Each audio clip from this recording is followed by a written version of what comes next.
जय गुरु जी। शुक्राना गुरु जी। सारी संगत को जय गुरु जी। ओम नमः शिवाय। शिव जी सदा सहाय। ओम नमः शिवाय। गुरु जी सदा सहाय। शिव पुराण का 19वां अध्याय, मोक्षदायक पुण्य क्षेत्रों का वर्णन। सूत जी बोले, हे विद्वान और बुद्धिमान महर्षियों, मैं मोक्ष देने वाले शिव क्षेत्रों का वर्णन कर रहा हूँ। पर्वत, वन और काननों सहित इस पृथ्वी का विस्तार 50 करोड़ योजन है। भगवान शिव की इच्छा से पृथ्वी ने सभी को धारण किया है। भगवान शिव ने भूतल पर विभिन्न स्थानों पर वहाँ के प्राणियों को मोक्ष देने के लिए शिव क्षेत्र का निर्माण किया है। कुछ क्षेत्रों को देवताओं और ऋषियों ने अपना निवास स्थान बनाया है, इसलिए उसमें तीर्थत्व प्रकट हो गया। बहुत से तीर्थ ऐसे हैं जो स्वयं प्रकट हुए हैं। तीर्थ क्षेत्र में जाने पर मनुष्य को सदा स्नान, दान और जाप करना चाहिए, अन्यथा मनुष्य रोग, गरीबी तथा मुक्ता आदि दोषों का भागी हो जाता है। जो मनुष्य अपने देश में मृत्यु को प्राप्त होता है, वह इस पुण्य के फल से दोबारा मनुष्य योनि प्राप्त करता है, परंतु पापी मनुष्य दुर्गति को ही प्राप्त करता है।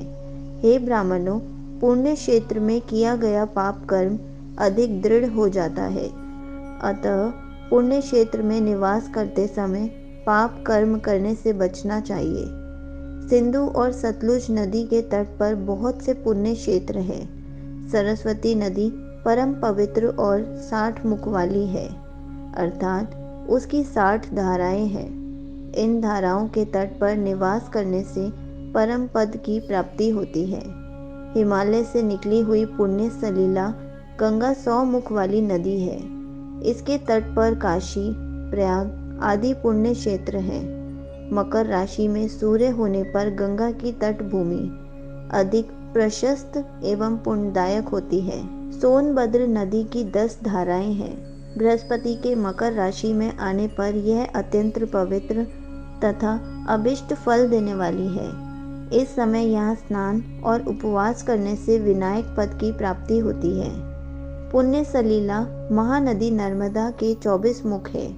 इसमें स्नान करके तट पर निवास करने से मनुष्य को वैष्णव पद की प्राप्ति होती है। तमसा के 12 तथा रेवा के 10 मुख हैं। परम पुण्यमयी गोदावरी के 21 मुख हैं। यह ब्रह्म हत्या तथा गोवध पाप का नाश करने वाली एवं रुद्र लोक देने वाली है। कृष्ण वेणी नदी समस्त पापों का नाश करने वाली है। इसके 18 मुख हैं तथा यह विष्णु लोक प्रदान करने वाली है। तुंगभद्रा 10 मुखी है एवं ब्रह्मलोक देने वाली है। सुवर्ण मुखरी के 9 मुख हैं। ब्रह्मलोक से लौटे जीव इसी नदी के तट पर जन्म लेते हैं। सरस्वती नदी, पंपा सरोवर, कन्याकुमारी अंतरीप तथा शुभ कारक श्वेत नदी सभी पुण्य क्षेत्र हैं। इनके तट पर निवास करने से इंद्रलोक की प्राप्ति होती है। महानदी कावेरी परम पुण्यमयी है। इसके 27 मुख हैं। यह संपूर्ण अभीष्ट वस्तुओं को देने वाली है। इसके तट ब्रह्मा विष्णु का पद देने वाले हैं। कावेरी के जो तट शैव क्षेत्र के अंतर्गत हैं, वे अभिष्ट फल तथा शिवलोक प्रदान करने वाले हैं। नैमिषारण्य तथा बद्रिकाश्रम में सूर्य और बृहस्पति के मेष राशि में आने पर स्नान और पूजन करने से ब्रह्मलोक की प्राप्ति होती है। सिंह और कर्क राशि में सूर्य की संक्रांति होने पर सिंधु नदी में किया स्नान तथा केदार तीर्थ के जल का पान एवं स्नान ज्ञानदायक माना जाता है। बृहस्पति के सिंह राशि में स्थित होने पर भाद्र मास में गोदावरी के जल में स्नान करने से शिवलोक की प्राप्ति होती है, ऐसा स्वयं भगवान शिव ने कहा था। सूर्य और बृहस्पति के कन्या राशि में स्थित होने पर यमुना और सोनभद्र में स्नान से धर्मराज और गणेश लोक में महान भोग की प्राप्ति होती है, ऐसा महर्षियों की मान्यता है। सूर्य और बृहस्पति के तुला राशि में होने पर कावेरी नदी में स्नान करने से भगवान विष्णु के वचन की महिमा से अभिष्ट फल की प्राप्ति होती है। मार्गशीर्ष माह में सूर्य और बृहस्पति के वृश्चिक राशि में आने पर नर्मदा में स्नान करने से विष्णु पद की प्राप्ति होती है। सूर्य और बृहस्पति के धनु राशि में होने पर सुवर्ण मुखरी नदी में किया स्नान शिवलोक प्रदान करने वाला है। मकर राशि में सूर्य और बृहस्पति के माघ मास में होने पर गंगा जी में किया गया स्नान शिवलोक प्रदान कराने वाला है। शिवलोक के पश्चात ब्रह्मा और विष्णु के स्थानों में सुख भोग कर अंत में मनुष्य को ज्ञान की प्राप्ति होती है।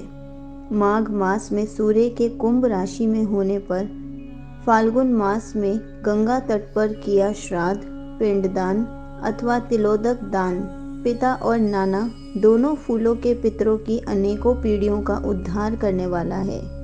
गंगा व कावेरी नदी का आश्रय लेकर तीर्थवास करने से पाप का नाश हो जाता है।